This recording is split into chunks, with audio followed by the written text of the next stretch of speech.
Hai semua, hari ni Mami nak share cara kita nak kukus apam menggunakan periuk pengukus biasa yang macam ni. First sekali kita kena ada plastik aluminium foil dengan pencucuk lidi dan juga air.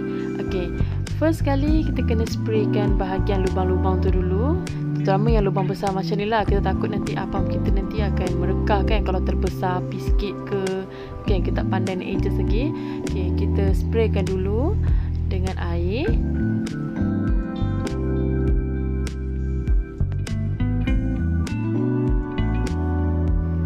Kemudian kita letakkan plastik aluminium foil tu menutupi lubang-lubang semua tu dulu.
Untuk kita nak kemaskan bahagian tepi ni, kalau rasa macam ni susahnya, kita kena lekatkan dengan selotip supaya bila kita dah letak apam nanti kita nak angkat, dia tak melekat dekat periuk bawah.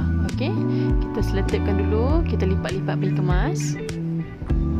Yang ni kita dah selotip dan kita ambil lidi. Kita akan cucuk setiap lubang tu antara 5 atau 6 lubang lah, ikut pada kesesuaian lah. Kalau nak banyak lubang, kalau nak besar, buatlah banyak-banyak lubang macam ni.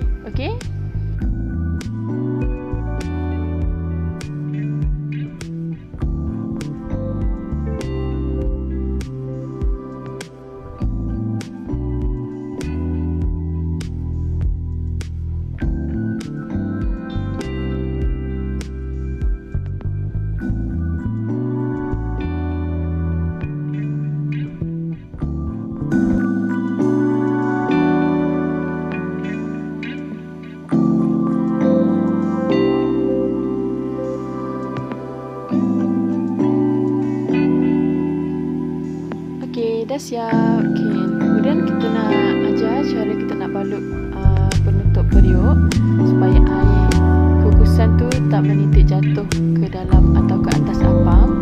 Kita gunakan kain batik yang nipis. Jadi dua jenis kan, ada yang tebal, ada yang nipis. So kita boleh guna yang nipis dan kita balut, kita ikat macam tu.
berapa saiz